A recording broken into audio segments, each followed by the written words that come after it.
कांग्रेस चला रही है। मित्रों, अब आप बताइए कि हमारे पास ये भारत ऐसा था कि आज हर घर में आप जाएंगे, हर घर के अंदर जो हमारी माताएं हैं, हमारी बहनें हैं, उनके स्त्री धन के रूप में एक उनको गोल्ड इस प्रकार का जेवर जिसको कहते हो मिलता है। जब आप वो आर्थिक सर्वेक्षण कराओगे तो ये तो सीधा सीधा कि हमारी बहनों के, हमारे परिवार में जो हमारी बेटियां हैं उनकी शादी के बाद होगी, जब पवित्र रूप से हम मानते हैं, आप ये उस पर हमला नहीं माना जाएगा, क्या आप उस रूप में काम नहीं करेंगे? तो अब कांग्रेस जिस प्रकार सत्ता में आने का ख्वाब देख रही है, इससे मैं कहना चाहता हूं कि बहुत अंदर से जो एक वातावरण बनाने का प्रयास हो रहा है, वो कहीं ना कहीं हमारी उन माताओं बहनों का इस रूप में, प्रधानमंत्री जी ने भी कहा है कि जो उनका पुत्रता का प्रतीक है, क्या वो उस पर दिखा पाए? क्या उस पर भी हमला नहीं? आपने परिवारवाद के रूप में सारे देश को लूट कर एक ऐसा साम्राज्य खड़ा किया है, लेकिन आपने देश के लिए जो नीति आपने शुरू में कहा था, आज 10 सालों में जो नीतियां देश ने बनाकर और दुनिया के सामने भारत के उस चरित्र को, भारत के उस पुरुषार्थ को, भारत के उस काम करने के तरीकों को रखा, आपने इतने साल सत्ता में रहते हुए उसमें क्या किया?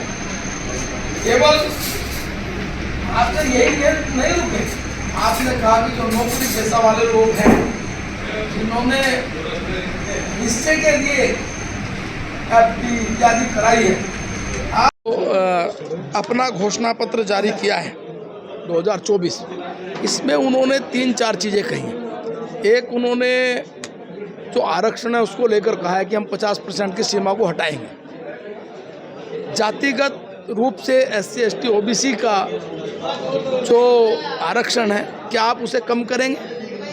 क्या आप जो आरक्षण बढ़ाने की बात कर रहे हैं, क्या विशेष रूप से देश के विभाजन की बात करते हुए देश को एक इस प्रकार के वातावरण में धकेलते हुए क्या अल्पसंख्यक के लिए आरक्षण की व्यवस्था करेंगे?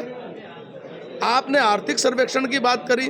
जब आपने पहले सत्ता में रहते हुए 60 के दशक में आर्थिक रूप से आपने एक नीति लेकर आए थे कि लोगों की कमाई का इतने % आपको फिक्स डिपॉजिट रखना पड़ेगा। क्या आप दोबारा से वही वातावरण बनाना चाहते हैं?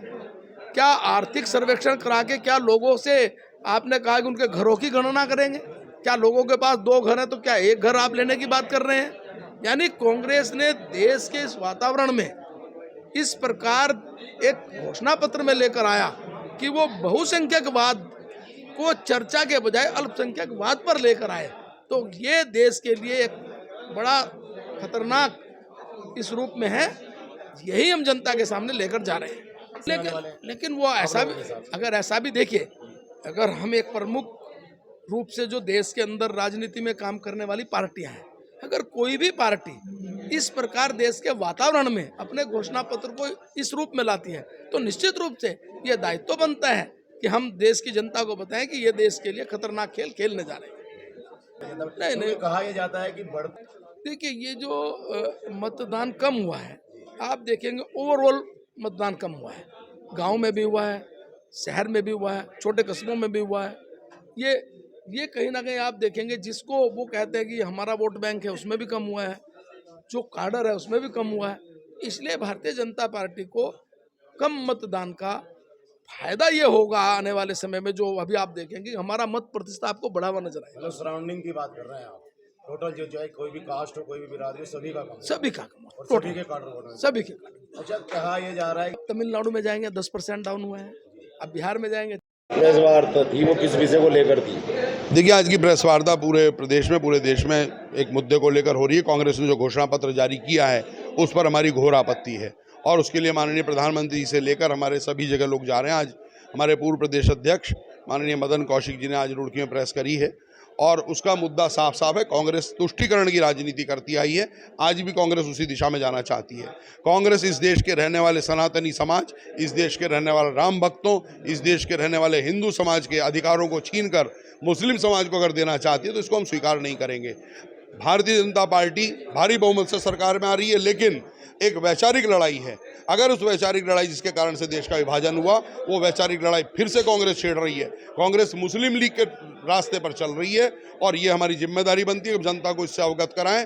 हमारी बहनों के मंगलसूत्र की तरफ जो कांग्रेस की निगाह है, जो हमारी बहनों के घरों में सोना रखा है, उनकी जो ज्वेलरी उन्होंने अपने बच्चों के विवाह के लिए रखते हैं, उस पर अगर कांग्रेस की निगाह है और उसको वो छीन कर किसी और को देना चाहते हैं, तो इसके लिए हमें किसी भी सीमा तक जाना पड़े, हम ये नहीं होने देंगे। सर क्या कहना चाहेंगे?